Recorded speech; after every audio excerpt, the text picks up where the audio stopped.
Welcome back to the Bejeweled podcast, where despite my best efforts, I just cannot seem to get a regular streaming schedule because I'm just too busy. I'm Joel, I'm the MF121, and I'm addicted to every kind of Wordle at this point. And I'm Gyozak, and for some reason I'm orange? I'm looking at the stream right now, and I look orange. Maybe? Actually, funny thing now is that on my phone I can actually see the stream properly. I mean, you don't really look as orange as you look. Maybe it's because of your jacket. No, it's like certain parts of the image, like you can even see it in like my TV. Little bits of orange. Orange? Yeah. Oh, yeah, it is. I don't know how. Yeah, and it's not just on my jacket, it's also on like That's my weird. microphone and pop filter and stuff. Yeah. My camera feed looks normal on my end, but when I look at the stream, I'm just orange. I actually don't know how either. Oh, jeez. Well, anyways, with orange stuff out of the way, aren't you glad that we're back? Yeah. Never mind. Hello, guys. What is up? I am Liam, the 121. Welcome back to the Bejeweled podcast. It's been way too long. If you're wondering, at the time I'm streaming this, it has been 1 month and 10 days since I streamed. I mean, to be fair, it's been like close to a year since I've last streamed. Oh dear. But yeah, I think that's like the second longest hiatus I've had on streaming, just because I've been that busy, to say the least. Mm-hmm. But in all seriousness, last time I believe it was we're back and let's just discuss everything 2021.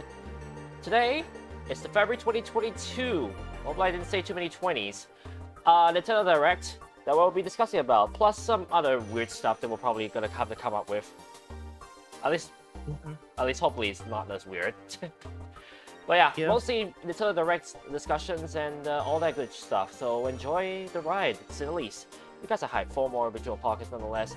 Make sure to hit the like button, subscribe for more content if you're new. Follow Gyozak on these handles, and ring the bell to get notified anytime I load. Man, it's been a while since I streamed. Last episode on the card up here. Anyways, without further ado, shall we get started? Yes. I think so too. Hang on. Let's go. So, Nintendo Direct. What about it? Yeah.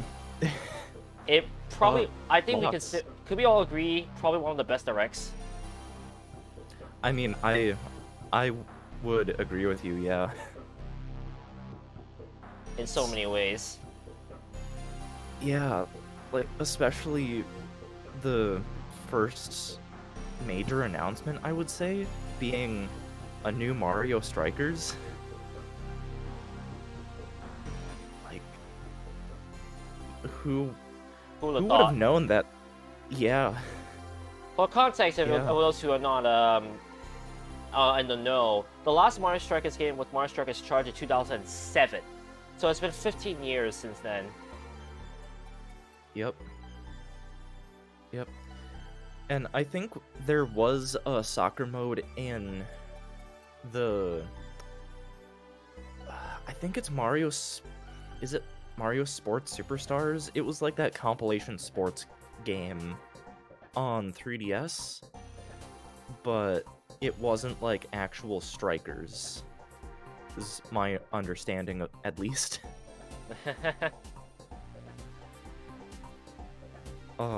But yeah, seeing that we're finally getting a new Mario Strikers that has, like, it has 8-player local play. That is gonna be insane for get-togethers, for people that can do that. My one question for the game is it gonna be like the next competitive thing, considering there are clubs involved now?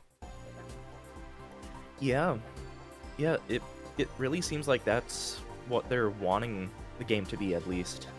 Yeah. Imagine the possibilities though, like clubs going against one another, actual trading. You know, like how something in the soccer world They like to trade players with between teams. Oh yeah. Imagine that in Mario Strikers Battle League. Yeah. That would be an interesting perspective. Yeah. Prospect. Oh my goodness. I don't know why, but recently I've had a problem mixing it between prospect and perspective. So I say prospective accidentally. Oh. It's the new thermodynamics at this point. But yeah, it's definitely a cool idea, and I really am excited to see what they can come up with this. Imagine like actual leagues with for money. That would be interesting. Like in Splatoon, now they have Mario Strikers. And it's football, everyone can relate to that. Yeah. Or soccer for those of us living here in the US. I would do the now ongoing joke that I've started in my videos of saying the land of the free and home of the X and filling in that X with something. But I can't think of that on the spot. What? Yeah, so in my video, 5 underrated Switch games with local multiplayer, I was talking about Rocket League, and I said, it's like soccer but with jet-propelled go-karts, or football for those of you living outside of the land of the free and home of the world's best fast food restaurant, don't at me. And on screen was an image of the Culver's logo. Which, funnily enough, I went and had dinner there last night. Oh, so... for crying out loud. Yeah. Raw butter. Yep. It's a Midwestern delicacy. Ah, okay. Mm-hmm. It's essentially like, yeah, in essence, think of like a fancier McDonald's. It's kind of they have burgers and like different chicken sandwiches and like chicken strips, and they have like a good variety of stuff, and none of it I think is like terrible or like low quality, and especially their frozen custard has ruined me for regular ice cream. It is that good. That's quite funny, I'll be honest. Yeah, it's in essence, this fresh frozen custard is, I think it's more dense. Like there's less pockets of air compared to regular ice cream, so it's a lot smoother and creamier than ice cream. You're gonna make everyone hungry now. Yeah. Mission accomplished. You're welcome. Yes. Mission accomplished. Yeah. Funny thing about your underrated Switch games, you gotta be playing Not actually. Oh really?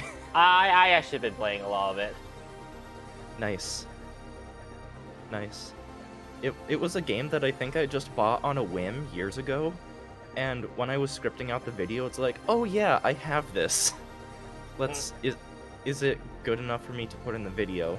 And it was. It was kind of a last-minute addition, even though it ended up being a significant part of that video. Because I didn't want 2 of the games to be 2D platformers. Like, that slot was originally supposed to be for Ultimate Chicken Horse, but instead I had that as the bonus game, even though it was initially in the script. But because 10-second run returns was already, you know, part of the list, that's another 2D platformer. It felt a little weird to have that be part of the main list, like 2 games in the same genre. Welcome to Behind the Scenes with Zach. Yeah. Basically, yeah. I mean, for those out there, you don't realize sometimes behind the scenes what gets cut out, what gets like edited out sometimes, or in terms of what info we want to bring out. So it's always quite nice to see, like, hear these kind of information from the creator's eyes. Yeah. Anyways, Strikers. Yes. Yeah, you can tell it's been a while for us. Dear. But yeah, no, would you, are you, do you have any opinion on the new gear system that they have? I think that's cool. It's almost kind of like choosing a different kind of cart in Mario Kart, for example, like altering your stats a bit. Ah. So I do think that's a cool idea. Question is how much it will play, because like when you think of gear, the first thing I could think of, right, is like Mario Kart Wii, when the Flame Run and the Funky Kong was just the OP option, everyone picked it. Oh yeah, that's almost assuredly gonna happen. That there's gonna be just an obvious pick for actual competitive, professional play. So I'm curious to see how this will like play out. If there's gonna be like an OP like selection, then oh well. If it ends up being very well balanced and there's a lot of variety, then it would be obvious to say that Nintendo have managed to hit the nail on the head on how to balance out like this kind of thing. Yeah. I say that because, of course, the Dynamo Roller got through so many patches. Although, I don't think it's Nintendo that's directly developing the game. I'm pretty sure it's Next Level. Mario Strikers Battle League. I'm looking this up right now. Not to be confused with the latest show I've been watching, Next Level Chef. Yeah. That's a great idea, to be honest. Sorry. Yeah, the developer for Battle League is NLG, but published by Nintendo. Yeah. And yeah, that's coming out in June this year. It kind of seems like the I think that the timing is kind of interesting, considering that it's soccer/football, where it seems like it would be a sport that you would play during the summer anyways. Is it the World Cup this year, actually? Or am I getting my maths wrong? I have no idea. I pay no attention to sports. Hang on, I'm researching this real quick as I get to the next level. World Cup. Pete's sake, it is this year! Oh, but the match is gonna be like 21st November or some sort, I think. I saw that. So, wow, that's a nice time for them to release the game then. Yeah. Yeah, World Cup's coming. Hey, can someone make a new Mario Strikers game, please?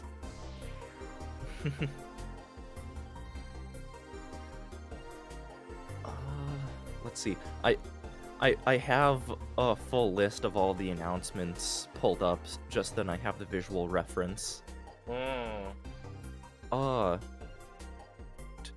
In April, there's April 8th. Finally, we're getting the Advance Wars remakes, and my older brother, one of my older brothers, played so much of the Advance Wars games, and that's why I'm interested in these remakes, because he's spoken highly about the games for years, and I've seen him play those games quite a bit. So, and I'm glad that they're putting in the extra content from those older games, like the custom map mode, the mission mode, the multiplayer modes as well. Doesn't feel like a complete copy and paste. Right. So, and especially because the multiplayer can be done online as well. That's... I think it's shaping up to be a great remake. Just looking at it. Hopefully it will be, fingers crossed. Mm-hmm. I'll be honest, when I saw Advance Wars, right, remake, I was just like, another strategy RPG, but I've heard a lot of people talk about things. I was like, man, it's a lot more popular than I was expecting, so apologies for those who I judgmentally talked about. I definitely am hiding in the bush like that Bart Simpson's meme, you know what I mean? Yeah.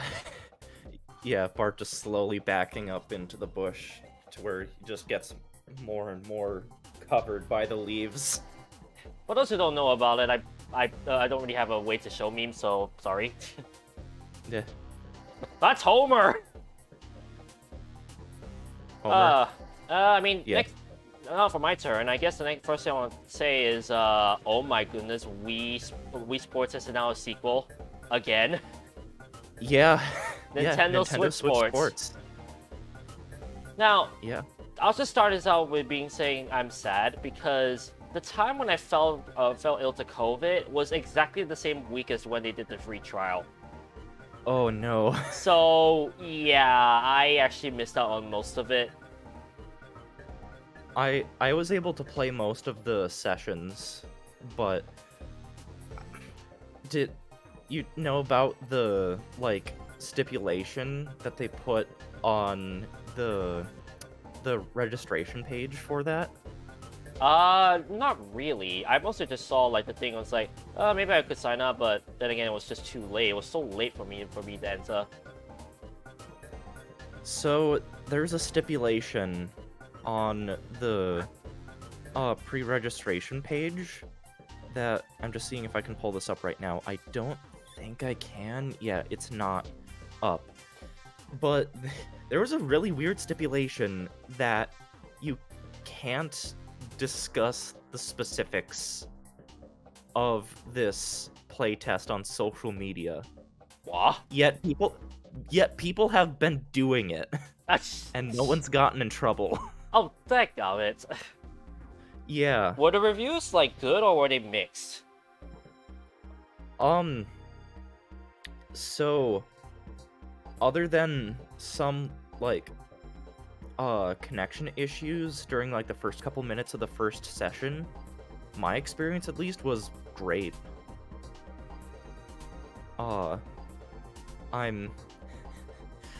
I can tell that the survival bowling is gonna be something that I just play for hours upon hours and just never get bored.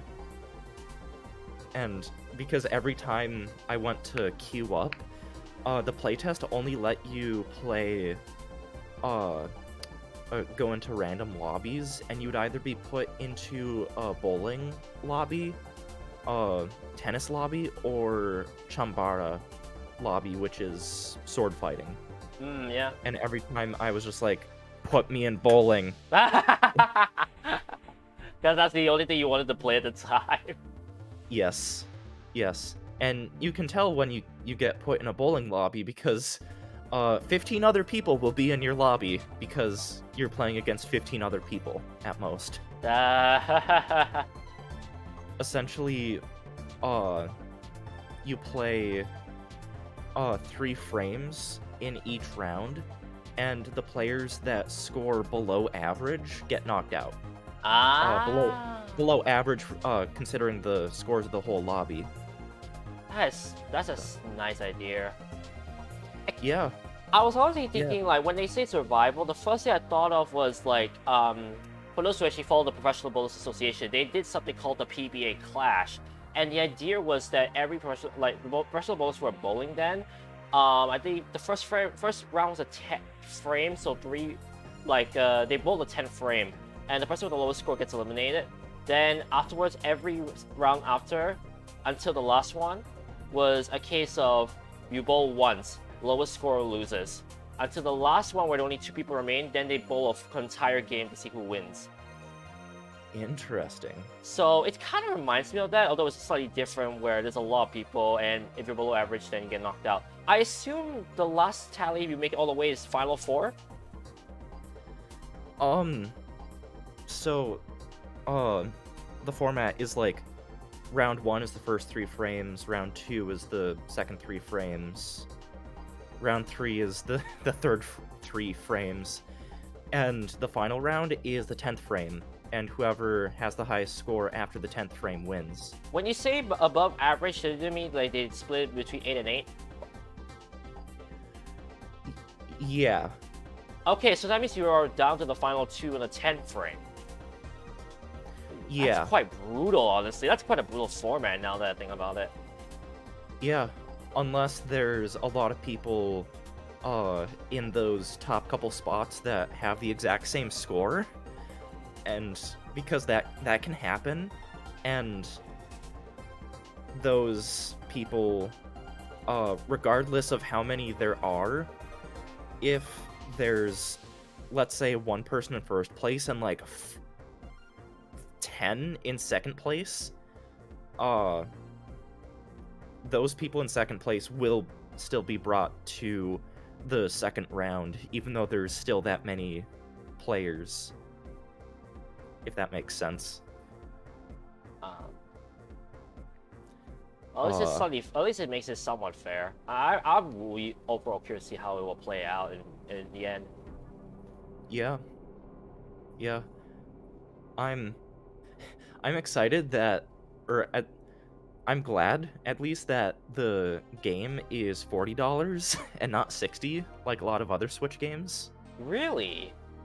Yeah, $40, and we have guaranteed new content updates. I mean, I'll just say it right now, and I apologize to anyone who hates me when I say this. I'm very happy that golf is back. Yeah. You're not buying with me on that one, are you? I mean, I'm excited for golf. That's one of the reasons why I've played the mini golf, if you could call it that, mode in Clubhouse games so much, is I just wanted something like Wii Sports Golf on the Switch for forever, and it's like, yes, we finally get it. We have to wait until the content update in this autumn, though, but still, we're getting it. Yeah, that's the most important point, guys. We are getting it. Be patient. Yeah. For me, right, overall the package is honestly exciting for me as someone who grew up. I think the first home console I ever played was actually the Wii, and Wii Sports was a very common game that my family was playing. It was actually a game that my family played. So the fact that it's returning is a big boon for us, and for me especially. Yeah. Curious though, what's your high score on bowling? I mean, if I don't remember my highest score on bowling when I had the chance to play like Wii Sports Bowling, but within a little over a month ago, I started picking up the bowling mode in Clubhouse games again, and I was able to bowl a perfect game. Oh, nice. Yeah. So, but even from my brief time with the playtest in Switch Sports, it is a whole different feel. So, I haven't been able to bowl a perfect game yet. Yet. Well, that's interesting. And secondly, I'm quite glad to hear that if you're good at Wii Sports, you may not be good at Nintendo Switch Sports. So at least it's not like a similar feel, at least. So you have to like get used to a new set of controls, I would say. So that's good to hear. Right. Yeah. And it's interesting with this survival bowling, because for each throw, you only have 15 seconds to set up your shot and do it. So you kind of have to know what you're doing.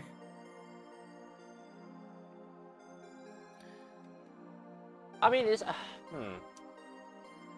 I'll say this. I remember when I was playing a lot, right? I remember at home I was fine. I think I was like 200, but my highest score, ironically, was in school. Like, I remember in primary school, like, I think it was like sports day or some sort. So, yeah. I remember scoring, I'm not kidding, I think a 5-bagger and a 250 score. Wow. That's my highest on Wii Sports bowling. and I haven't Dang. managed to get there ever since. Oh. There was a summer many years ago. I think it was...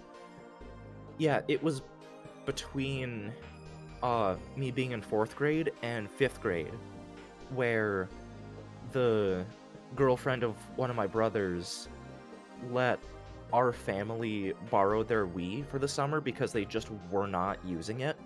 So I spent hours playing Wii Sports. Ah, nice. Yeah, because that was the only physical game that they had that I cared about. The only game that they had on the Wii that they got through the Wii Shop channel was actually the original Castlevania that I played like a little bit of. But yeah, I was never able to bowl a perfect game in Wii Sports. What's your technique? I always just high loft and right go to like slight to the left. That's it. Slight to the right. Sorry. I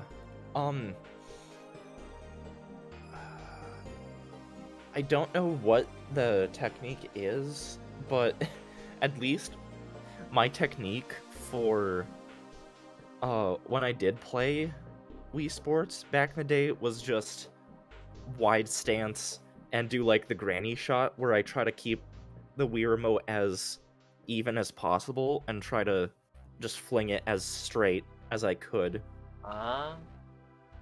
And I was able to do pretty well with that. But yeah, I mean, now we're gonna use smaller controllers, so at least it won't be that. But actually, will it be easier or harder to get a straight roll? I mean, for some people it might be more difficult because with it, with the Joy-Cons being smaller than a Wii remote, maybe some people will have the tendency to like twist their wrist a bit because it is so small and you don't really think about it as much as like a larger Wii remote. Although that's just me spitballing an idea. It could be totally different though. True. But yeah, overall, just an exciting package, and hopefully we'll see good stuff out of it. Hopefully the online will be able to keep up, knowing how many people probably will buy the game, honestly. Oh yeah, yeah. It was such a classic back when it started with 2006, and I feel as though now that's back again. Oh boy, there's gonna be a lot of people buying the game. Yeah, yeah. Once, it almost seems like the servers had to like warm up for those first few minutes, and then they were like, yeah, we're good.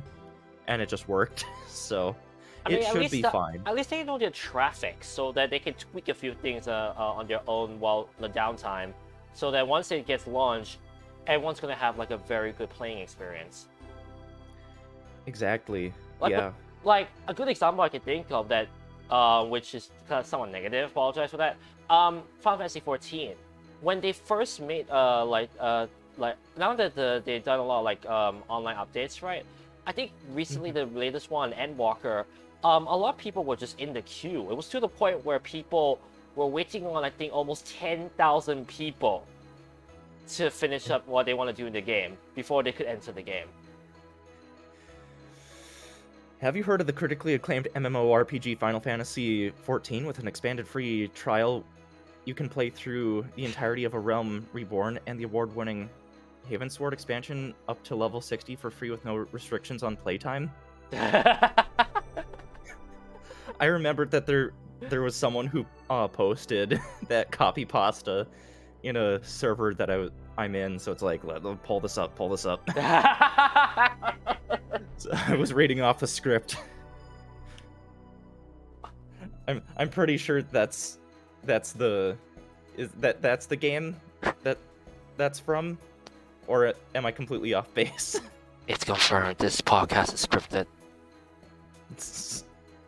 In all seriousness, though, like, I mean, that was one of those times where, like, man, those Square Enix did not expect that much traffic, let alone the popularity of the what's happened. And it was to the point I think like they did have to like shut down servers or something like that. I don't remember. Like someone check it, fill me in on that one. But I remember they had to do something like drastic in order to make the play like experience a lot better for even new players. Yeah, I've heard vague mumblings that like they've had server issues. Really, the only information I know about it is the bits that the the hosts of Disc Only have talked about. Like they've. Wait, which episode is it? I don't remember which episode. Card up here. A what? I said card up here because I could do that once I post it to YouTube. Oh, sorry. Yeah, I think Jared said that they wanted to buy new servers, but because new computer components were hard to come by, at least at that point, that like they just couldn't. So that's basically all I know, is that and the copy pasta. Yeah, ladies and gentlemen, if you're a game developer, make sure you realize how popular a game can be. Otherwise, you're gonna... Oh, sorry, online game, I should say. Make sure you realize, otherwise, such things like that can happen. Yep.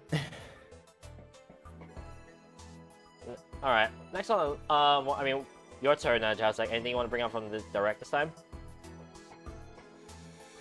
I mean, if you look at my shirt... Kerbo. Carby. Carbo. Yes. It's the meme I keep seeing on Kirby and the Forgotten Land. Boy, looks beautiful. Yeah, it's coming out in like just about like exactly a month, March 25th. So. Man, that close to us. A what? I said that I wondered that close to us, like the date being so close. I know. It's like they announced it and it's like, wow, this is soon. Where's the time gone? Yeah. I've been trying to complete Pikmin 3 Deluxe. That came out late 2020. I still don't have platinum on all the mission mode stages, but I've been chipping away at that. I got a couple platinums on a couple stages within this past week, but still, it's like I want to at least get that game off my plate, aside from the stream series that I need to go back and finish. Jared, you can move aside. We are the real completionists. No, I'm just kidding. Yeah. But yeah, Carby and the Forgotten Land is... Wait. What's the title? Yeah, Kirby and the Forgotten Land, you're right. Land. Yeah, it's... I'm looking forward to it. I was pretty sure that the Kirby games on Switch were gonna be like the ones on 3DS, where the first main game was like pretty okay, but pretty vanilla. So, Star Allies was kind of vanilla Kirby, similar to Triple Deluxe on 3DS. That was pretty vanilla Kirby. But then we got Kirby Planet Robobot, which, as of right now, is, at least for me, my favorite Kirby game. Ooh. And I think the Forgotten Land might, at the very least, it'll be competition for second place for me. But we'll see once the game comes out. And I play it. I'll be honest, like, it looks beautiful, and I wish I could play it, but I have too many games on my own part that I still have to finish. So I'm trying my best to try and go through those lists before I finally pick up like newer games for the Switch. Yeah. And if you guys remember, your boy's recording more stuff. I'm a busy boy, like, even outside of work. Yeah. Yeah. I wanted to give a bit of an update since I'm saying this. At the time this is uploaded, I am almost finished with Super Mario Land 3.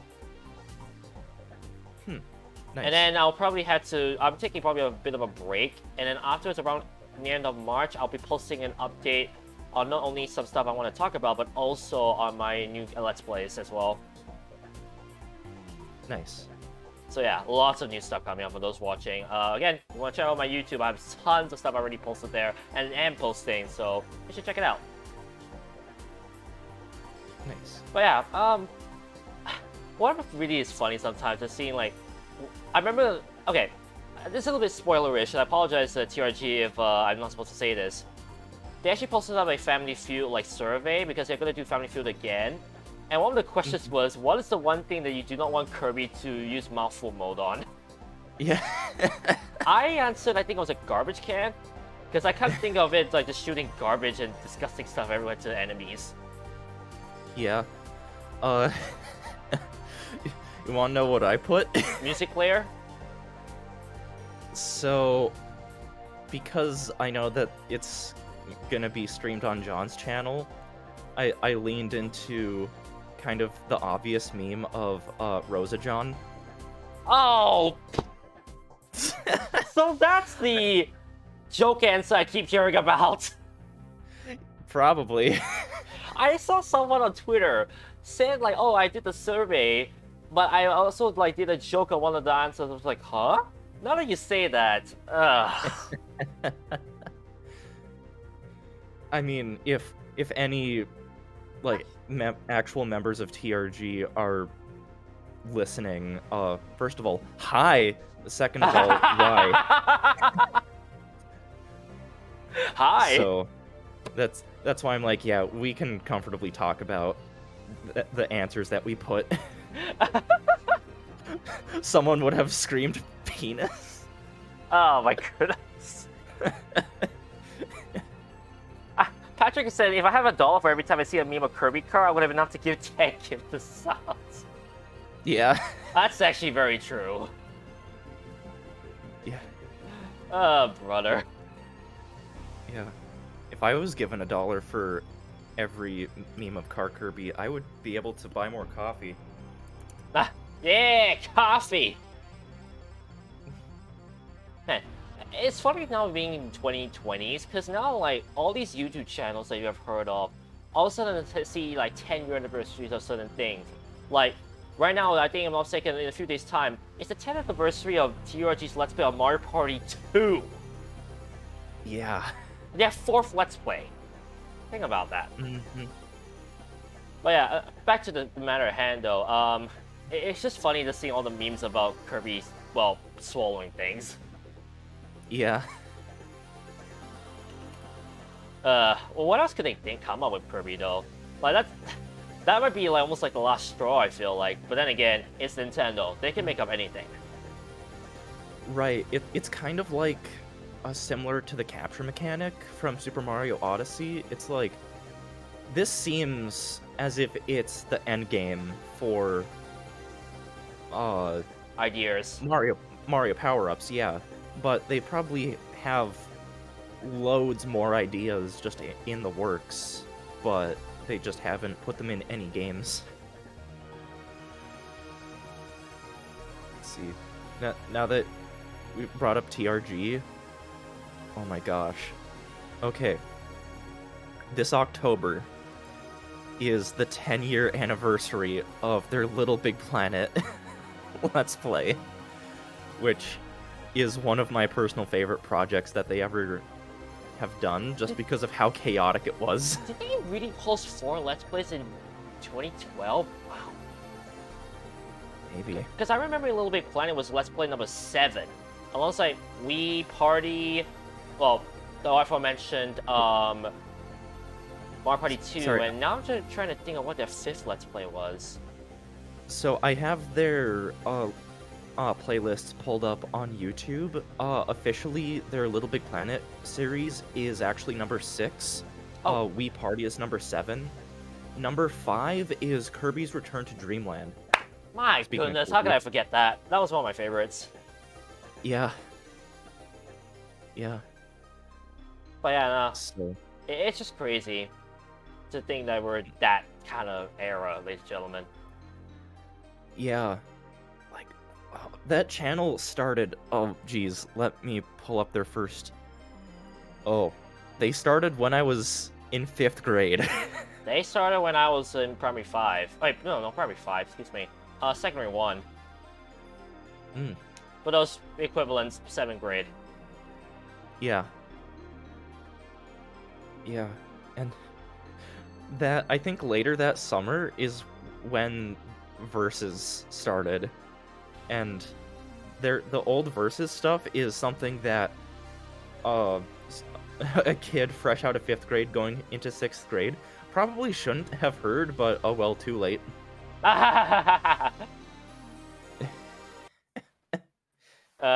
have you done, Jowzek? What have you done? What have I done? I mean, I've seen a young attacking toucans get drenched in Vagisil for losing a Versus. Those like the Mr. Beast penalties. Yeah. Yeah. But yeah. But also, can I just mention something real quick?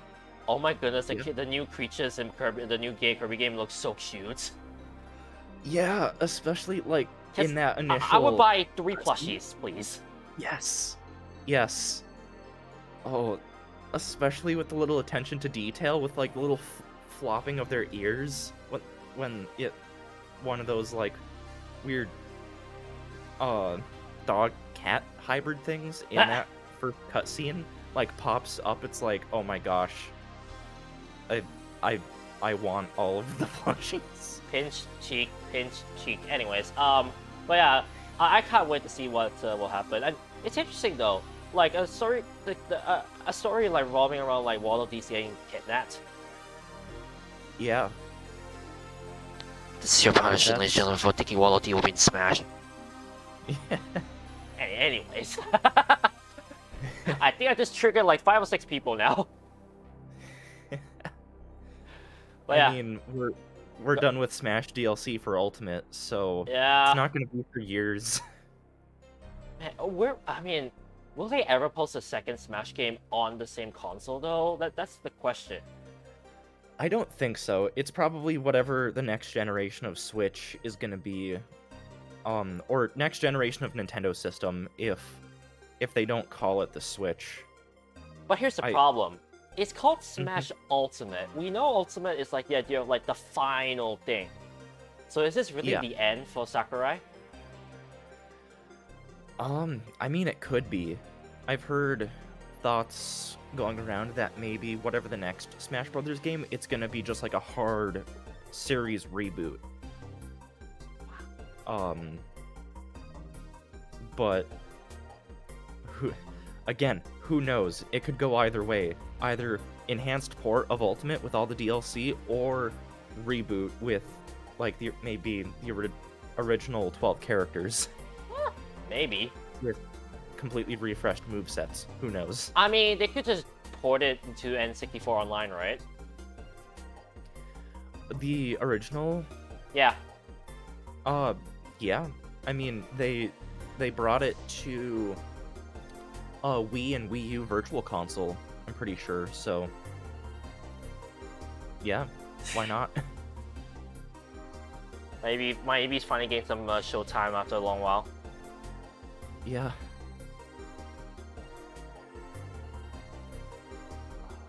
I actually struggle a little bit to balance it. Go ahead. Get like duct tape and just tape the so then it stays on your shoulder. Oh shoot! As soon as you said that, It falls off. Oh, there, yep, there it goes. I have the stream up. Beautiful.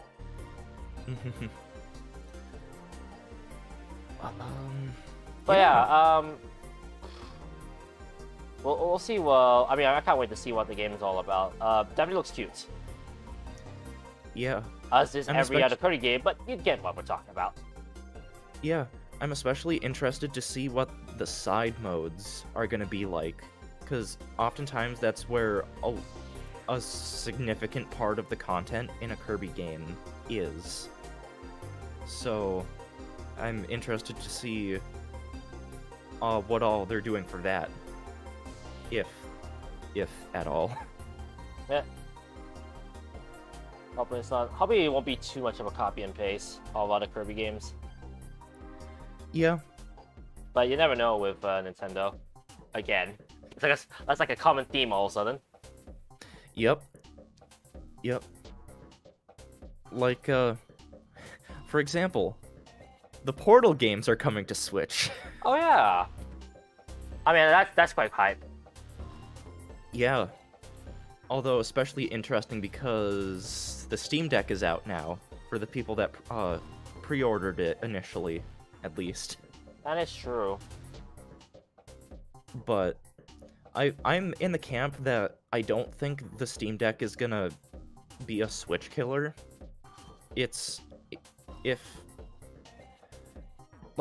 I think it's more of a compliment to the Switch than competitor, because the Steam Deck can play PC games, and the Switch excels in playing the first-party Nintendo games.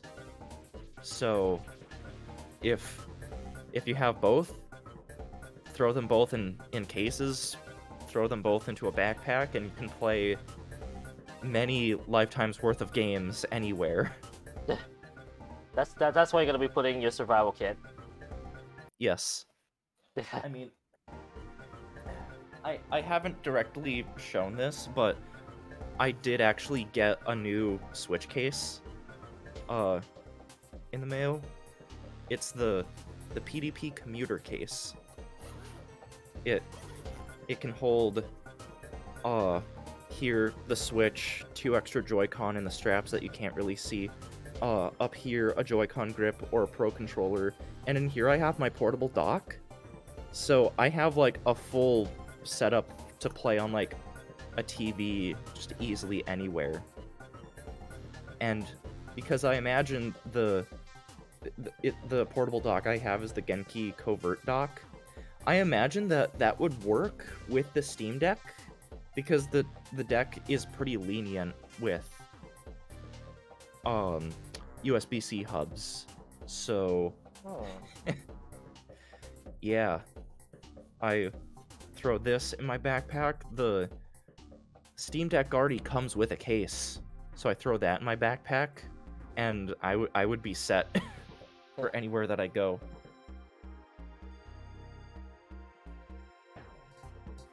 Now that we say that, someone's just gonna be on like a backpack that actually that is ergonomically made to hold all those stuff.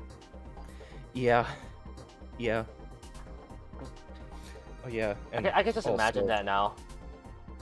Yeah, I have a couple battery banks that I could throw in there for extra playtime. I mean, who doesn't like that? Right. Right.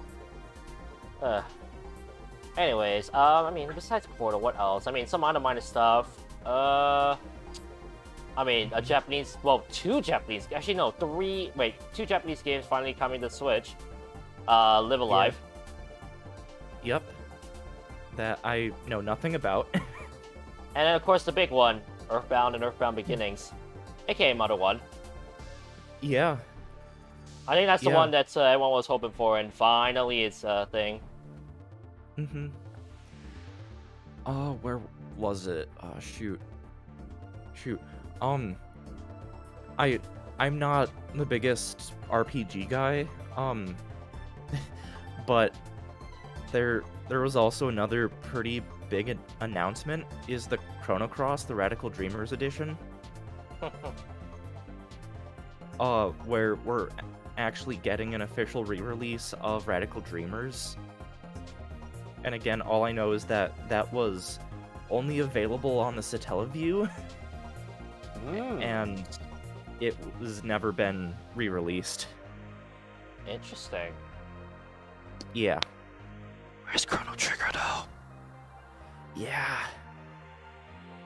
Yeah. You know, it's like a big thing. Like you think about it, you Chrono Cross, and like, wait a second, where's Chrono Trigger though? Huh? Right. I had a similar thought when they announced the Danganronpa games on Switch. It's like, cool, but I know that you're the same team that made the Zero Escape games. So bring Zero Escape to the Switch, please.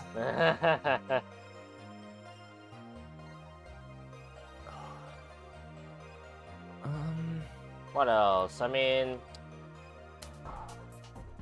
I guess the free updates for Metroid Dread that has the hard mode and easy mode. I mean, for those who saw my reaction, when I saw that, I was just like, why? I feel like my good friend Keku is gonna be all over that mod. Like hoping to try and speedrun. I mean, then again, speedrunning is like trying to not get hit. Yeah. Yeah, and then the boss rush. Or did I just mention the boss rush mode? No, you didn't. The boss rush is cool. So, yeah, I mean, those are pretty self-explanatory. I guess the second to last major announcement is the Mario Kart 8 Deluxe Booster Course Pass. Where they're doubling the amount of courses in the game. Right, I mean, for those who saw my reaction, you know I was freaking out. Like, that was the genuine freak out, because I did not expect that at all. Yeah. A good friend of mine, like, plays Mario Kart a lot, and I tell you, I felt as though when she saw that, she was also, like, losing her mind. Because, boy, I didn't give you guys a heads up. 96 courses is a lot. Yeah, it's basically gonna become Mario Kart Ultimate. Pretty much. One thing I'll say is right now, I'm so happy they are bringing in Mario Kart Tour courses. Considering the game has not as many like followers / like supporters, so glad that some of the courses are coming to Mario Kart 8 because at least people can experience them and not really have to deal with the weird controls of Mario Kart Tour. Yeah, I picked up the game. I picked up Tour for a while, and it's like, yeah, this just doesn't feel that great. But now that we're getting the Tour tracks, I'm just like, yes, please, let me play with an actual controller. And not just a touchscreen. And before they all of a sudden like troll us later, and it's like, hey, here's a course from Mario Kart. Oh, what was it? Home Circuit. That would be funny. Oh yeah. Like also like, hey, like Miyamoto just comes in like, hey, here's a course that I made. Now it's available on Mario Kart 8 Deluxe. Yeah. And the name is like Home Circuit, Miyamoto's bedroom. That would be kind of cool. Although I'm not too sure how much any of the Japanese developers would want to, like, well, share their home. Yeah. So yeah, that's being... April 1st, confirmed. Yeah. I guess, for people who don't know the specifics, the courses are being released in batches of 8 over the course of these next 2 years. So that's 6 total waves. Yeah. So 6 waves, 8 courses each over these next 2 years. And if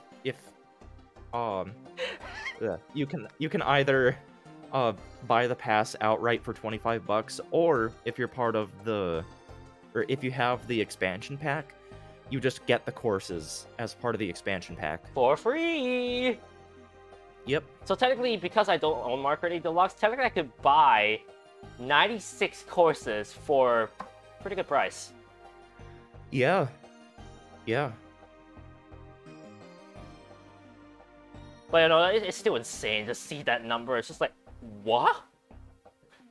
Yeah. Like, Now, I was... All I can Yeah. say, I'll also say this right now, Have fun, any 100%ers. because that technically is 96 tracks. Wait, read this correctly? Yeah, 96 tracks on all 5 cups, which means you are doing 480 races to 100% the game. Although, if, say for example, you get 3 stars on a cup in 150cc, it will automatically give you 3 stars in 150. Seriously? Yes. Oh, I Yeah. didn't know that. Yeah, that was even a thing back on the Wii U. So, really, you only have to worry about 150 mirror mode and 200. Huh, so 100% that means the 200 and, wait, let me do the math right. Yeah, 288. Oh, okay, it's not as bad as it sounds. Yeah, especially if you're doing them as they get released, because that's only 2 cups that you have to worry about at a time. Yeah. Oh boy, So- I feel like as every wave comes in, it's like a new speed run, a new speed run, a new speed run, because it's like you're doing like the 12 batch plus 2, and then another one is 12 plus 2 plus 2, 12 plus 2 plus 2 plus 2, and so on. Yep. Well, that's just gonna be insane. I wonder if there will be categories like that though, because that's a lot of courses, let alone waves, to be able to keep track of. And for crying out loud, it's going on up until 2023. So how Yeah. will the 100% category be like? Is it gonna be like, oh, we're gonna make sure 100% is always up to the very end, or is it just gonna be in drafts? Right. That's gonna be hard to track, to say the least. Yeah, maybe they'll split it up into like subcategories of base game or like, well, just base game or just DLC, because it's be the same length, 48 tracks in each. Hmm. Well, again, we'll see. Yeah, we'll see indeed. Man. Mhm. Ugh. I'll be honest, the reason I was giggling earlier, well, I was just thinking like, I feel as though the Mario Kart developers were like, okay, Sakurai has finally stopped with DLC, now it's our turn. Yeah. Well, people have been speculating for years on what characters are coming to Smash Brothers. Now they'll be speculating on what tracks are coming to Mario Kart. This was their master plan all along. Yeah. It's almost like, sorry Ferrari, that I just quote that. We're a year in, we don't have Waluigi pinball! Oh dear, if that actually happens. We're probably gonna see some people get that legitimately angry. Oh dear. I'll be honest, I feel as though they will put that, because honestly, it's way too popular of a course to not put it in. Yeah. Like, for those who are wondering, Yeah. it's in DS, it's in Wii U, yeah, it's in Wii, it's in 3DS. Was it in Wii? I know it was in 7 on 3DS. Actually, is it? Did I mistakenly mixed up that?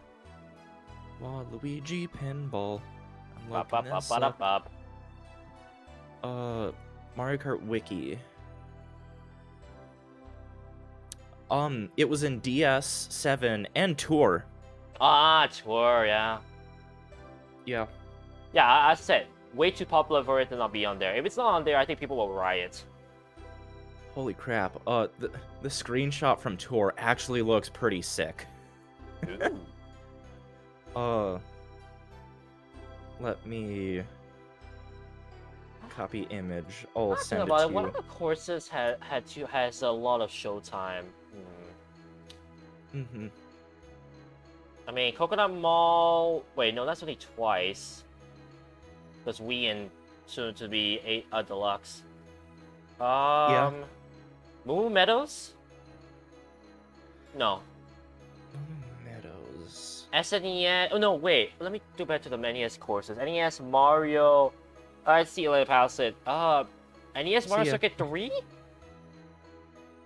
I have no idea regarding the Super Nintendo courses because they're that generically named.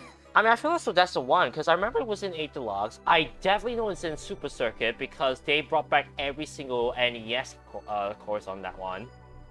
Yeah, as unlockable bonus. That was cool.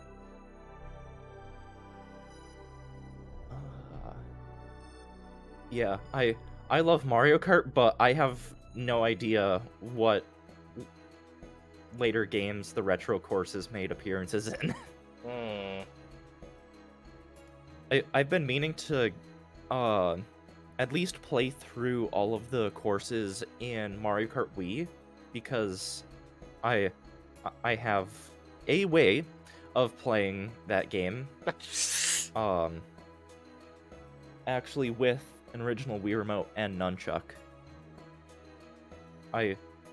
For years, whenever I played the game at a friend's house, I was stuck only playing with a sideways Wii remote, and I hate the motion controls in that game. Oh dear. So for years, I'm just like, this is a terrible game. But then I got the Wii remote and nunchuck, and the game up and running on Dolphin, and it's like, I actually really like this game, the little bit that I've played of it now. So, yeah. But, yeah. The ultimate Mario Kart experience. I don't know. We'll Switch. I mean, it's almost starting to look like, and I'm not trying to speculate anything, it almost feels like Switch will be the last ever console for a long time. Yeah. They're probably just gonna do... It might just turn into the PlayStation, where it's like, oh, the Switch 2 and the Switch 3. Do you think they will do that?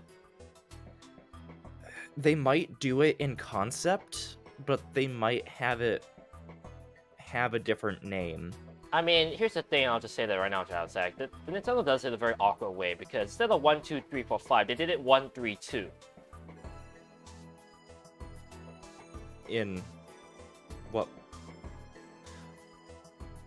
Are you talking about the DS to the 3DS and 2DS? Yes! That was a joke. That took me a hot minute. It's just like, wait. Oh, yeah. And it doesn't help that apparently in counting they did 1, 2, 3, 4, 5, 6 Castle of Bowser, because that's how math works, right? Yeah. Jokes aside, but I don't know. If they do make another console, maybe, yeah, like what you said, they could do it in concept, but they won't actually blatantly say, oh, it's the Switch 2, and so on. Yeah, my thought is whatever console they put out next is still gonna have a switching feature, but they'll have other ways that they'll innovate with it, or like have new features. But the switching feature will still be a part of the system, but we'll get different functionality. That's my guess, at least. And I mean, if it should be similar enough in hardware that it should just be backwards compatible with current Switch games. Hopefully, yeah. Yeah, knock on wood. Are you sure that's wood? Yeah, it's... I mean... it didn't sound like it, sorry. It's because I have my metal, mug that I have water in, and the French press sitting on. So... that explains it. Yeah, just the reverberations through the metal. Ah, that explains it. Science, ladies and gentlemen. Yes. But yeah, I think the lot of hype is in Mario Kart. I mean, the fact that we're talking so much about Mario Kart, it just says it all in terms of like how popular it will be. Yes. Can't wait Yes. for that to happen. Let's just say that. Yeah. So, I guess one more thing about that is the weekend that the first batch of DLC gets released. I'm actually planning on taking a weekend trip to visit some friends that I haven't seen in over a year. And because when I was living on campus, we played so much Mario Kart. We're gonna be playing, or we'll be able to play the DLC. So that'll be fun. Enjoy. Yeah. All right. Finally, going away from Mario Kart, because now they're talking so much about it. Just a bit of a more minor stuff from the direct. Salmon Run Splatoon 3 Yeah. looks dope. Yeah. I mean, as someone that has played a good bit of Salmon Run, it looks very similar to Splatoon 2 Salmon Run, but the little additions that they're putting in are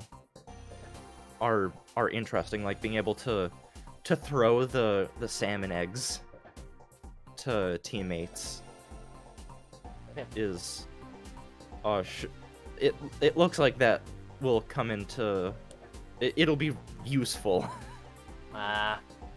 in certain situations. Yeah, that'll be interesting, especially like maybe if the area you're in is like so far away from the goal itself.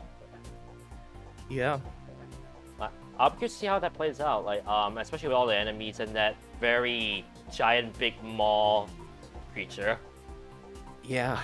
I actually don't remember the name, but I do know that from watching Chuck Conway's Splatoon playthrough, that it was like something along the lines of something maw. Yeah. And no, not Yeah. coconut maw, shush. Meh. So yeah, that would I'm curious. We'll see. It looks pretty spectacular, to be honest. Yeah. Yeah. I'm really interested to see what the main single player is going to be like. Yeah, Because nah. they haven't talked too much about that yet, but I imagine in the upcoming months we're going to get some like dedicated direct about the DLC, or about the details, rather. Now Mari's kidnapped. Yeah.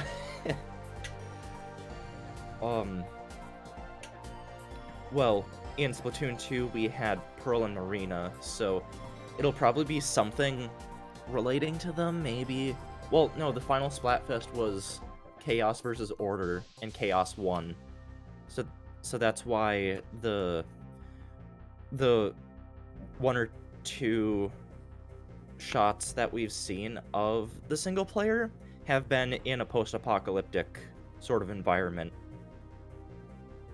My one thing is like, now that you mention it, what the characters, like the two new people will be like the names.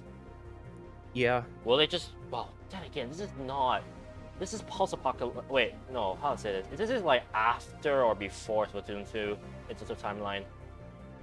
I'm pretty sure it's gonna be after Splatoon 2, because 2 did take place a couple years after 1, because in the story mode in 2, Callie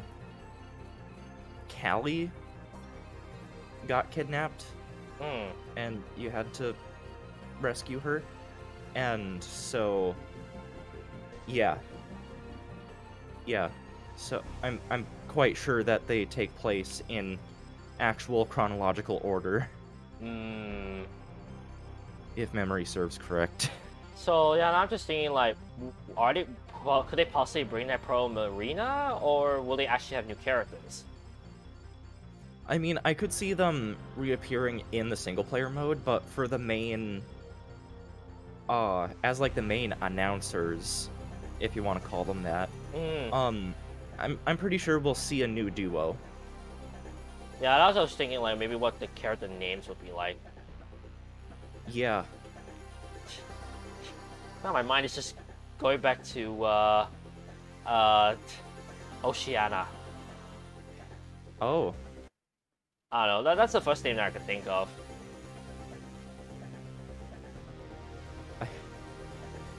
To be honest, it's a little hard for me to think about that right now, because I think I have to go use the bathroom.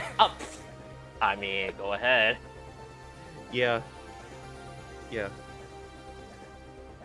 I don't know. Maybe anyone in the comments could actually like could bring out some possible names of the duo that we're gonna have in Splatoon 3. As I said, Oceania only came out, but that's only because of Wild. Oh boy, it was that weird game though that Stephen George did for First 20, that where the daughter of the ship like holder was named Oceania. That's why I got the name Oceania.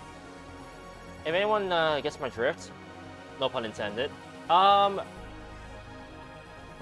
I mean, Oceania had one more L, so but I can't even think of a name unless they do just one announcer possibly to twist things up. I don't know, just a thought.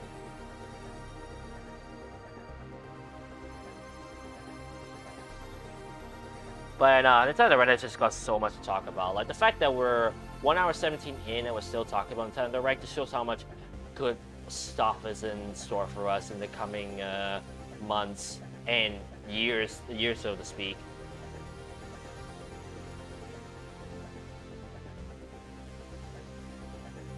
Oceania is also a continent. Technically, yeah, you're right. You're not wrong to say that. But what else could they think? What could they come up with? Like, Daria, Kali, and Marie as for Panama Calamari. They have yeah, they have Marina and Pearl. What else is around the sea that was like precious? Also, just make 3 hypercubes in 3 turns. What in the world?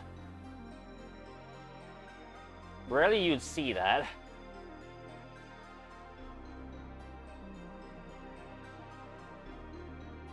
But I was wondering why I did not switch to Bejeweled 3. That's because I wanted the better graphics, and unfortunately my laptop is not accustomed for that. So because of that, I probably will wait until I get a gaming computer. Then I will download Bejeweled 3 and let's play that, let alone do endless mode on it. Of course, I'm still stuck with Bejeweled 2 because I want to get 100% of the game, so I can finally stay at 100% of Bejeweled 2.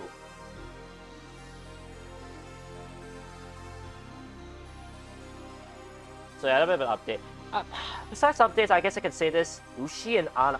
Yo, that's not bad, Patrick. That's just not bad. Ana for Panwa Tuna and Ushi for Sushi. I quite like that. And before you actually call it, I will quote back to this exact moment and then say, like, you called it, Patrick. Even before that happens. I guess a bit of an update also on my part since I'm still waiting with Gyosec. I am... Oh, you're here. Yes. You're good. You're good. Okay, I might as well say this real quick.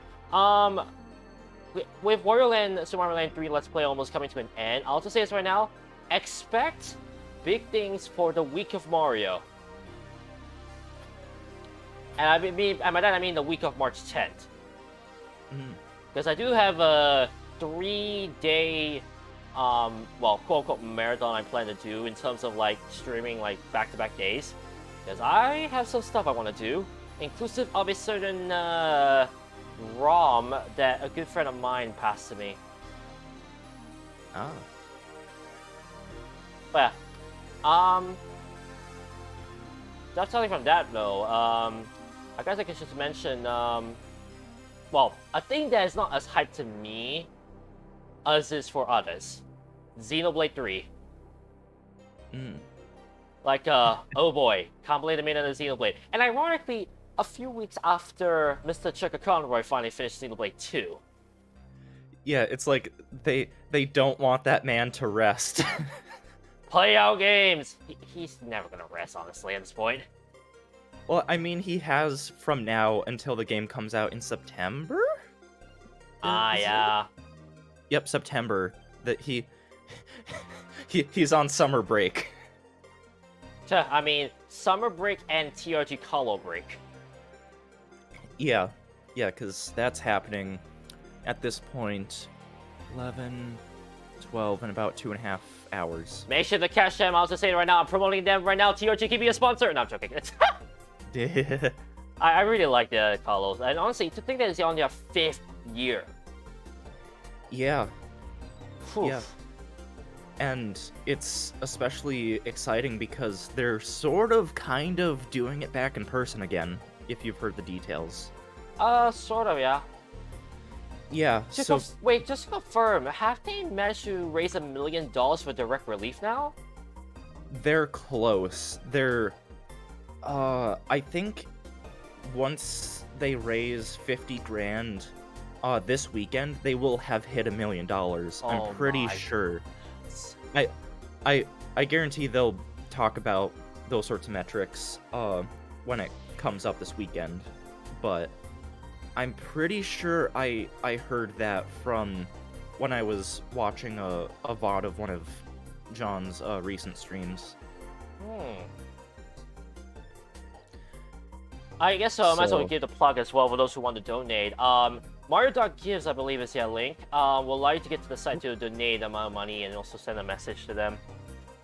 Yeah, and if you're, doing it when the event is live, take note of the donation incentives, so then you can screw with whoever's playing. What will they bring up this year, though? I'm curious. Actually, wait, the schedule's already available. So now that I Yeah. say that, I might as well just have a look. Yeah, today at 4 p.m. is John. I want Halo Reach. Beautiful. Yeah, my parents aren't home. They're gone for the weekend, so I can scream. My parents are, and it's almost midnight. Two contrasting worlds, ladies and gentlemen. Well, first thing I can say is right now is that, oh my goodness, they're actually doing another Legend of Zelda race. Yeah. Where's that? Oh, Ocarina of Time randomizer. That's gonna be hype. Yeah. Chaos Cookieos returns. Oh my goodness, why? Yep. And tomorrow, personal excitement of mine is Clubhouse Games. Stunts Yes. of the Wild? What? Like, challenges on Breath of the Wild game? A what? Stunts of the Wild on Monday, well, on my time, Monday 5 a.m. I assume it's like extreme challenges in Breath of the Wild, maybe? Oh, right there. Maybe. Well, that's gonna be my guess, a very good educated guess at that. Yeah. And oh god, where was it? Hang on. It's Going... Yeah. To everyone. Going by the Eastern time zone, tomorrow, Sunday, well, tomorrow when we're doing this podcast, Sunday, 7 p.m., it's the return of Family Feud, and the return of Gengar, maybe. The return of Gengar. I actually used a Gengar in my playthrough of Crystal, for those wondering. Wait, did I use... No, not Crystal. Wait, did I use something Crystal? I don't remember now. I know that I think there was a question on the survey that it was like, oh god, it was, I think it was name a dark type Pokemon, Yeah, and just it for was. the meme I put Gengar. Crying out loud. I put... Oh boy, I think I just put a regular Umbreon, honestly. I am part of the Agent of Chaos in the community. Oh dear, yeah. Your, Man. your neighbors be like, what the fuck? Sorry. Is Thanks, the Talzak. Whoops. And like, wait. demonetized. You probably don't want swearing. Even though I don't really swear, but I just said that anyways. But Right. it's like 3/4 the way through the podcast runtime-ish. But this house, my parents' house, is already, like, big. And the closest house is far enough away that even if I scream at the top of my lungs, they will not hear me. Gardevoir, by the way, Patrick. Yeah. My Party Superstars, that's quite nice.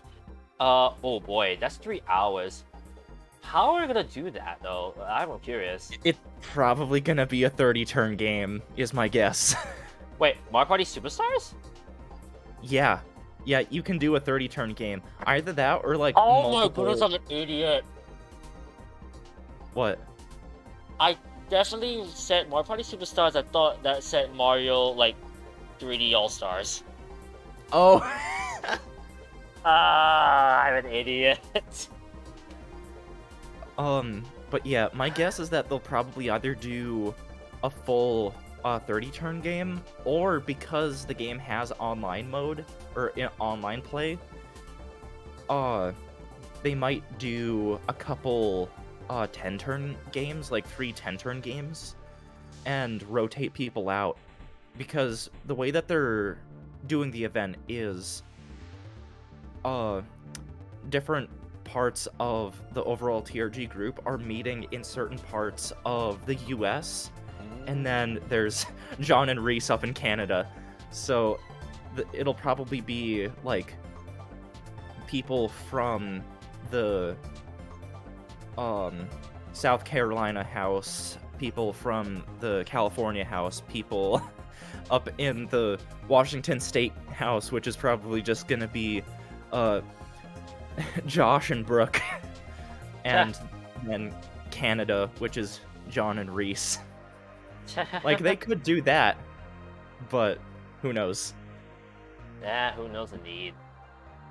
I like how the thing is ending with not 1, not 2, but 3 races, by the way. The return of SM64 race, Sumo World Pro Control race, that's gonna be fun. And of course, to celebrate it, Banjo-Kazooie.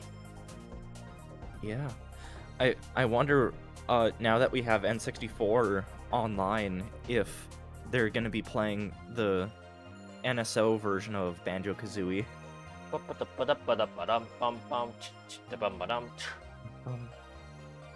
Although, if Jules is playing, they might just do the standard N64 version, because that's the version that he speedruns. So... I'll be honest, I feel as though they would do the NSO version, just because, like, I feel like Josh will be in it, and then a few others that may not be as skilled, and they will do the NSO just to balance things out, because it would be kind of unfair you gave Jules the N64 version, wouldn't it? Right. Yeah. Have them do the NSO version, and if it's like last year, have a donation incentive where once it gets hit, he has to, mid-race, change into a latex cat suit. Oh dear, was that a thing last year? Yes. Ah, okay. I see. Yes. Man. But yeah, TJ Call is gonna be crazy. I mean, again, if you're a big fan of them and want to support Direct Relief, do consider going to the Twitch channel, Proton John, twitch.tv/Proton John, and supporting the cause, especially in these current times, because we're still in the pandemic, for those wondering. We're in almost 3 years in. Yes. And Direct Relief does help, or has been helping with the COVID-19 pandemic, so... do support that. Donate. It is such a great cause. Anyways, well, I mean, we are 1 hour 30 minutes in, and all we talk about is the Direct. Yeah. But for me, I think that should be it in terms of like major stuff, unless we can think of anything right now for the next 30 seconds. It's almost like I have note cards. Yeah, if you saw the video that I put out earlier a couple days ago, about the old 3DS and Wii U eShops going down next year. Yeah. Yeah, just to run through the general details for people that don't know, March 2023, next year, the eShops, those old eShops won't be accepting any new transactions. Although, come May 23rd of this year, 2022, you won't be able to use credit or debit cards to directly add funds for new purchases. And August 29th of this year, you will not be able to add funds to the 3DS and Wii U eShops with prepaid cards. Although, you'll still be able to use the shared wallet feature if your Nintendo Network ID that's connected to your 3DS is synced with a Nintendo account that's connected to a Switch. Yeah. Because then you can add funds through the Switch and have it be synced to your 3DS and or Wii U. And it also affects the 3DS theme shop and the Street Pass DLC. And although for the foreseeable future, you'll still be able to re-download any purchases that you've made, and you'll still be able to play online. Again, for the foreseeable future. That's the general details. So I guess what are your thoughts? I mean, as someone who has never actually purchased from the 3DS library, I'm not really as affected. Granted, there are a few things that I did want to try out, but honestly, I rather like let them be and not like I don't really care as much, basically. So as much as I'm kind of sad, it definitely is like, I mean, there's a Switch now. I rather focus more on my money and time on the Switch. Yeah. I've had some version of the 3DS all throughout its life, more or less, except for most of the first year. I got my first 3DS on Christmas 2011, so I've been part of the whole life cycle since then. So yeah, I'm just like, this is kind of inevitable, but I'm still kind of I'm still kind of sad about it. Yeah, understandable. Yeah, especially regarding all the Virtual Console titles that are still on the Wii U that have not been brought to the Switch. Especially Wii games and Game Boy Advance games. I made the point in my video that it's like, why have we not gotten just general Game Boy games on Switch online? Like Game Boy, Game Boy Color, Game Boy Advance.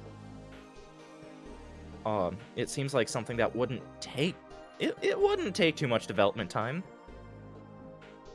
I did skim through the YouTube universe and found a video that was like, why we'll probably never get online and Virtual Console at the same time.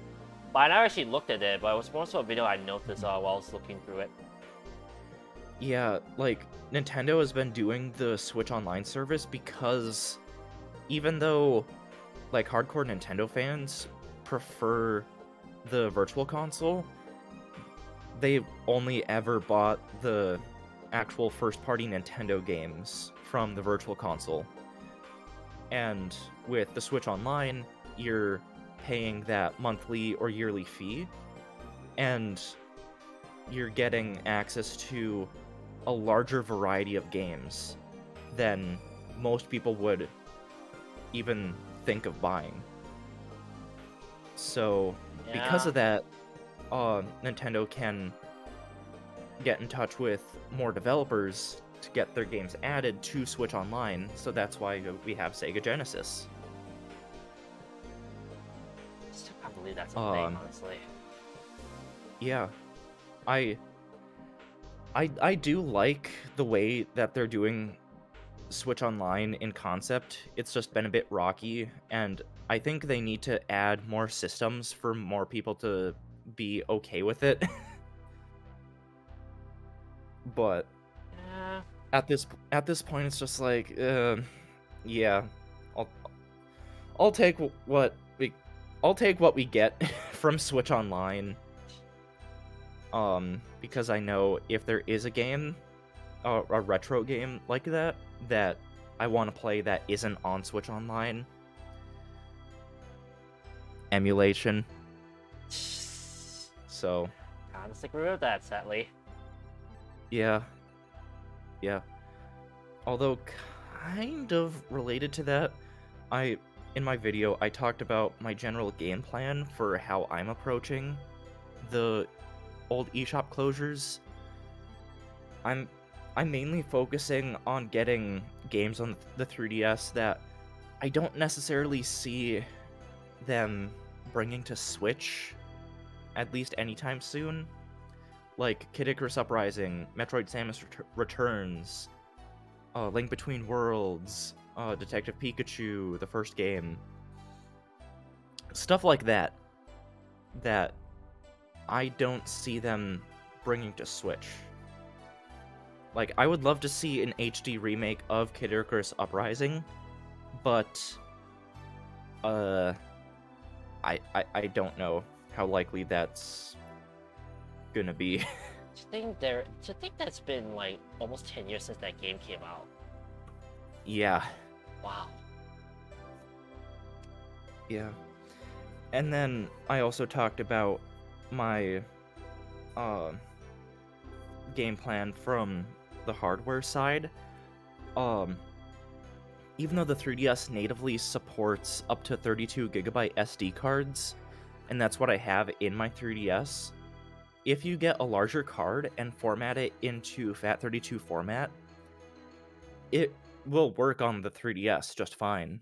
So I don't see myself needing more than 64 gigs on the 3DS, because the file sizes for games are not nearly as big as on Switch. So 64 gig should serve me just fine. And I talked about the fact that I have a new 2DS XL, which I have in this case right here, that I'm gonna homebrew this. Ah. So then if there is a game that I find out that I didn't get before the eShops closed, I can load it up onto here. I see. Okay. Yes. That's fine. That's a nice way of doing it. Yeah. Yeah. So, I'm pretty well set up for these eShop closures. And I can see emulation of 3DS games on PC just getting better and better. So, right here, I actually have, in the same shipment with that new Switch case that I got, and I showed this in my video, is I have a new 3DS case. Oh, the strap bumped the microphone. Well Sorry done. about that. Yeah, it can hold like way more, so I have an overflow of my DS games, all of my AR and Amiibo cards, regular USB wall plug, and in this larger pocket is where I would have my USB charger, but I had it plugged into my 3DS, but I have it unplugged now. An extra stylus is, and my DS games, and then where my 3DS goes. So my whole 3DS library is digital, so that's why I don't have any physical 3DS games. If I had a webcam, well, I was using a webcam, I actually would show like the cabinet of all my games, because I'm a physical collector myself. Mm-hmm. It's like I saw that we are both two completely different people. Yeah. Oh wait, that's I true mean- already. What do you mean? But the fact that we're two different people. I mean, technically speaking, yes. Okay, not to branch off into some psychological, excuse me, astrological stuff, but I recently was watching like a video on with Neil deGrasse Tyson, and he brought up a very weird, interesting prospect of how we are like the universe, where the four most common elements that in the world, in the universe, we are made of. Hmm. So that was just an interesting thing I noticed, but yeah. It's not relevant by any means, but it's just something I found that was quite interesting. Mm-hmm. But yeah, it's like with this commuter case, yeah, I'm kind of slurring the word commuter. It's commuter. It has room. It has room for 14 game cards, and because this is probably gonna become like my main Switch case, because it is as easy to take around as my other Switch cases, because it has the handle and a shoulder strap, which I realize if I load this up a certain way, this can basically become a purse. like put my phone, wallet, attach my keys Wow. onto there. It could literally become a man purse. So, but yeah, because it has all that extra room for physical games, it's like, okay, I can get some games as physical copies, I guess. Like, the game that I was talking about to you before we went live, Snow Runner, I'm pretty sure. Yes. I saw some gameplay of it last night, and it looks weirdly fun. It's like an open world truck driving game where you're having to navigate the rough terrain, and in a weird way it becomes a puzzle game of where do I connect the winch to my truck to parts of the environment to get myself out of mud or deep water or whatever to get to where I need to go. Yeah, in a weird way, it is a puzzle game in that regard, like an open world truck driving puzzle game. To think. Yeah, and it runs surprisingly well on Switch from the gameplay that I've seen of it online. So that might be what I that's probably what I might get to tie myself over for Kirby next month.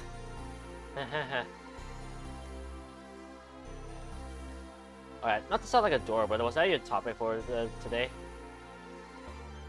The 3DS and Wii U closures, yeah, that was my topic. Okay.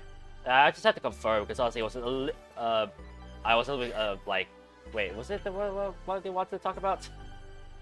Yeah, it's like I already have the note cards that I prepared for the video, so it's like let's just talk about this even just for a little bit. I go a little bit. Okay. I go a little bit more in depth in my video if you wanna take a look.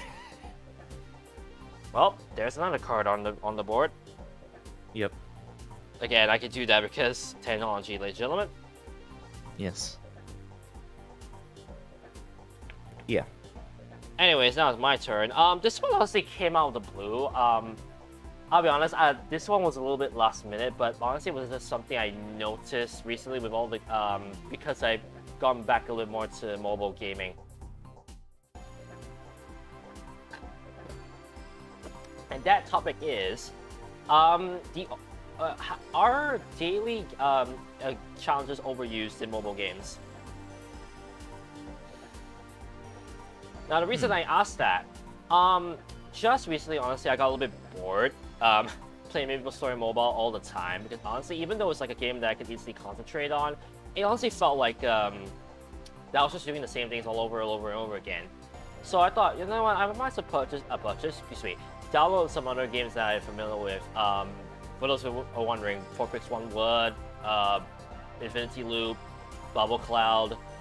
And whilst those games I remember back in the days were just like regular games that are simple to play, don't need much explanation, all of a sudden I come back to those games in like 5 or 6 years, well, I say that as an exaggeration, but you know what I mean.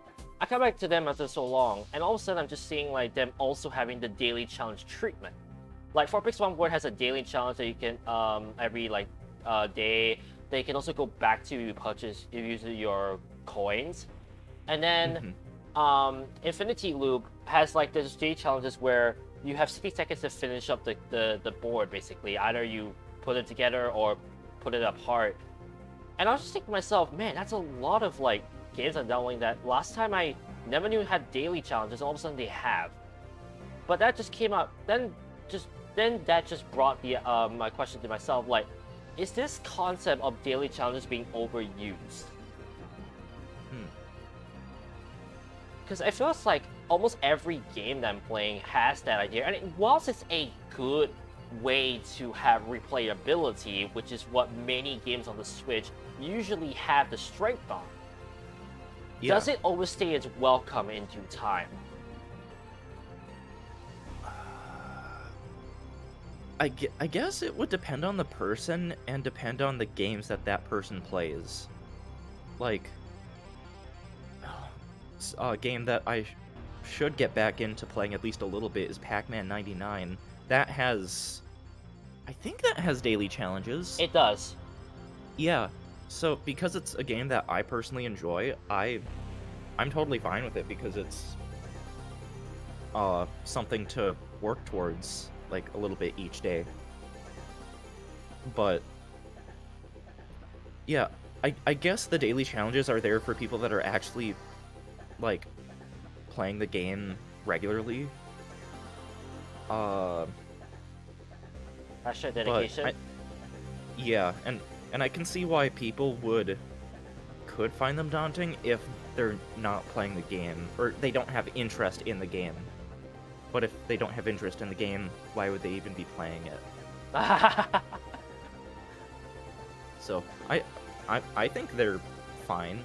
Like, yeah, they're more or less a product of mobile games, but that's for more of like a online-centric game like Pac-Man 99 or Tetris 99 or Mario 35, Rest in Peace.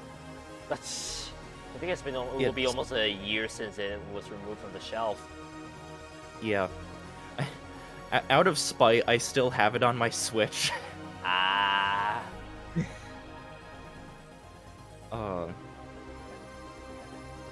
Yeah. It's...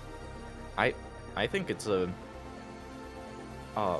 cool feature. Although, if it's... Yeah. I don't think they're really part of anything that's majorly single player? I don't think. I'm pretty sure they're just part of online or multiplayer games. Yeah. I mean, as I said before, like, sometimes even the single player games are getting the daily treatment. So that's why I was just thinking, like, has it overstayed its welcome all of a sudden? Because now all of a sudden I feel like almost every game I'm playing has daily challenges. Yeah. I mean, it probably very heavily depends on the person and their tolerance for that. But personally, I think they're fine. It's just something that, I just randomly thought of. I was just thinking, like, again, it's almost like everything we play, like, it's almost like the developers realize now, like, they need a way to get people to buy, like, play more of their games. They want to get ad revenue, all that stuff. So now, there are a lot of games that are doing the daily stuff with ads, almost like implemented everywhere. Like, one of my mom actually has been playing recently, Puzzle Page. It suffers a lot from, honestly for me, it kind of suffers a lot from overuse of ads to try and get people's attention. And by that I mean, every puzzle you finish, ad. Every time you want to get more tokens, you have to play an ad as well. And it almost feels like, the perspective of using daily challenges and ads was almost felt more so of a desperate move for more money, rather than a well thought usage, basically. Yeah, that makes sense. It's just something I didn't think about because I don't play mobile games. It's fair. I knew that this kind of topic wouldn't really strike as many, because I know not all people play mobile games. Yeah. But I just thought something that I just noticed when on my side.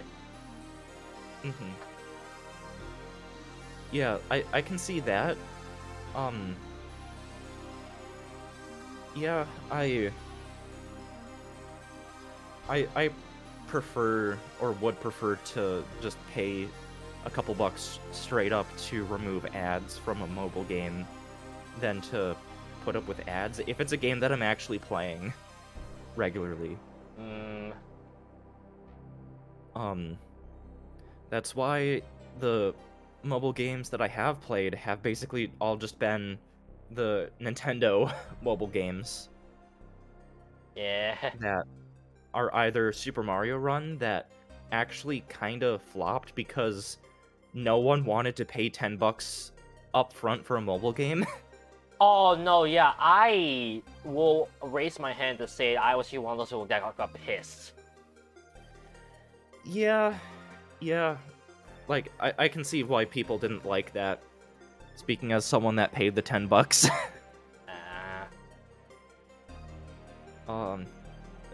That's probably one of the reasons why the next phone that I get will probably just be a better Android phone, because if I get an iPhone, I would have to buy the game again. Because that doesn't transfer to the different platform. And... Samsung? Probably, yeah. Oh no, I meant your current phone. Oh, Motorola. Wow, that is a brand I haven't heard in a while, I'll admit. Yeah, it's a Motorola G7 Optimo Max is the full name. Sounds like Galaxy A51 for those wondering on my end. Nice. Yeah, this year... this August, my phone will turn 3 years old. So I'm probably gonna be... I'm gonna start looking for a new phone probably within this next year. That's my guess, at least. It still works, like, fine, for the most part. Occasionally, it just, like, slows down for some reason. But after a reboot, it's fine. The motor is running out.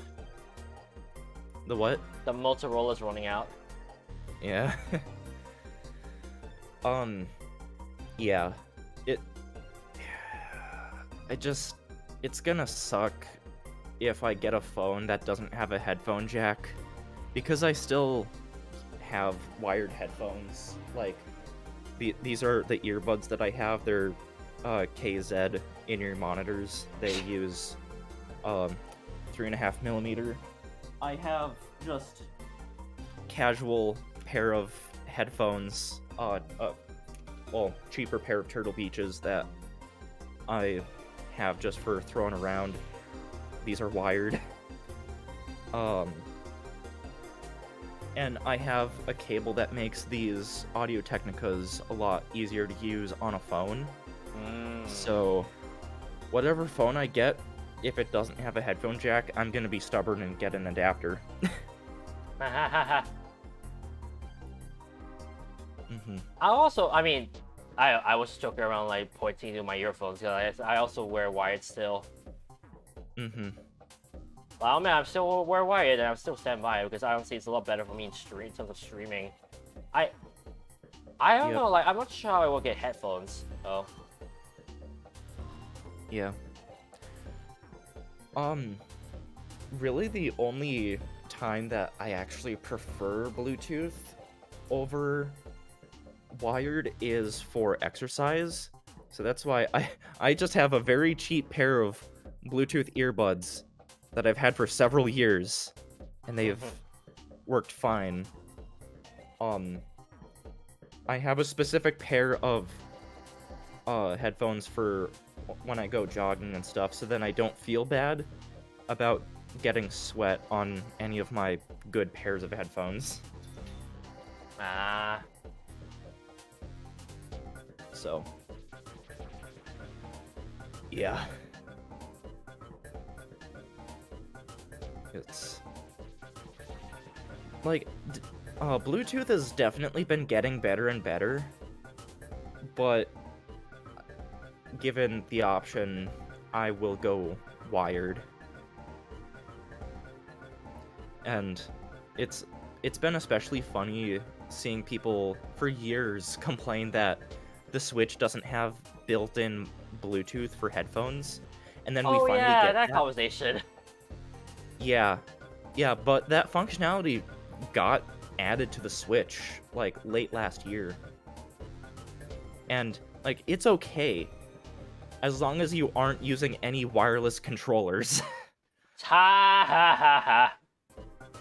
Because if I connect, like, a Bluetooth speaker to my Switch and connect a Bluetooth controller, it just messes up the audio to the point where it's unusable. So I'm pretty sure it's intended mostly for using with like Bluetooth earbuds in handheld mode out and about. So like that's cool, but it would be great if it worked better for playing in docked mode with Bluetooth. Because you could just casually play like at night completely wirelessly without disturbing people who are asleep in your house. Although I guess that still it doesn't completely kill the whole line of Bluetooth adapters that you can get for the Switch. Because a lot of those I know you can connect 2 sets of Bluetooth earbuds or Bluetooth audio devices at the same time. So if you're playing like a co-op game with someone, they can connect their own Bluetooth headset and hear the audio. So that's cool. And I don't have one of these handy, but you can easily do the same thing with wired headphones if you have a headphone splitter. Oh. I have like 3 of them somewhere, but they're all out of reach. So that should be something that I just keep in my commuter case, just in the event that I need to use that for whatever reason. Because they're just so small that it's just throw it in there and it takes up no space.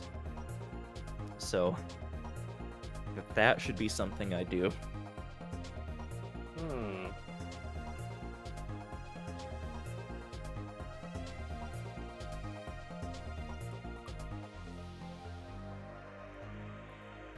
It's picking up on the pouring sound. I saw that my icon lit up green when I was pouring that. Well, it didn't pick up on my end, so I didn't hear anything. Okay. Maybe it was just very faint. Yeah, probably. So.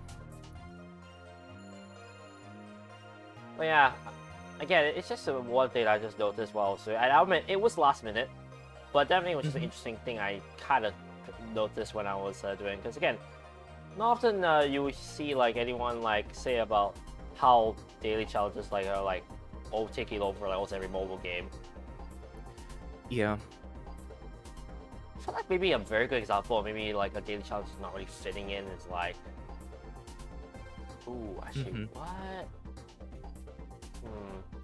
Actually, yeah, I think that I would say there's one game I can think of that overstayed its welcome to the terms of daily challenges. Subway Surfers. Like that game, honestly, I feel like has way too many daily stuff. Like it feels like almost like everything I'm doing right is like because it's daily, and I need to like do it to make sure I catch up or something like that. Yeah, that is a fair point. Like, for those who are not in the know, before they swapped it to daily, the number of tokens you're supposed to get like per week is like maybe like 10, 20, 40. And you can do that anytime you want. You can like do 0 play for like the first 2 days, and also just like charge how much all on like the last few days before like that week was done. Like that one was fine with.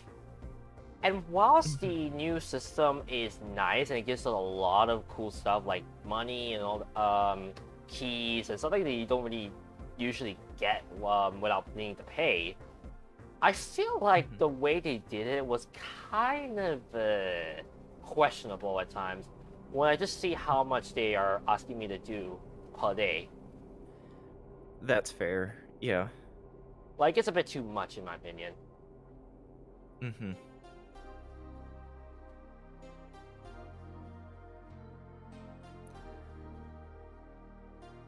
Yeah. I mean, again, I know you don't really have much input because you don't play mobile games. I mean, do you know any mobile games you play? I haven't regularly played a mobile game in years. At most, it was Super Mario Run, but I just forgot about it. And for a little while during the summer of 2020, I did play Mario Kart Tour for a week or two, but then I stopped. So yeah, and also I was zoning out because I going back to Coliseum, Chugga Conroy posted a picture on Twitter of I guess the set for the main Myrtle Beach house. Send that to you. So it's like, yeah, it's very similar looking to the setup for Coliseum 2019. So that's neat. I like the theater sign there. Yeah. Yes, so now there will be a theater inside there. Mm-hmm. A theater of chaos. Yeah, I mean, it's already chaotic. If you look in the back, there's the lamp. Oh, dear.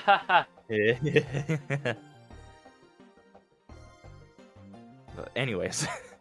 I mean, yeah. I mean, so it's nice that we're ending up with TOG Colo because we are nearing the end of the podcast. Definitely, like I said before, if you want to support the cause towards sending funds to direct relief to help with the COVID situation, definitely consider giving to Mario.gives and check out twitch.tv/ProtonJohn for the TOG Coliseum. They are on their 5th year and nearing $1 million worth of funds towards the cause. Give them the love that direct relief need so that they can support others in the world. Yeah, at this point, if you're watching live, it's gonna happen in roughly 2 hours on John's channel. And for those wondering who are watching right now, don't worry, I will probably post this tomorrow to make sure that people know about it. Yeah.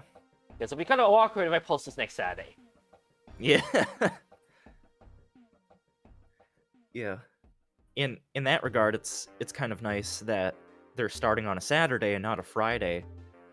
Because if you release this around 9 a.m. Eastern tomorrow, then it'll still be before the start of day 2 out of 3 total. Yeah. Very true, very true. So, yeah. There we go. But yeah, no, I mean, today was a pretty nice day. I mean, we talked, I said it before, lots of most discussion was Nintendo Direct, but that's just because it was that much hype. But yeah, that's just gonna be it for, oh my goodness, I struggled to put this EV on. Yeah.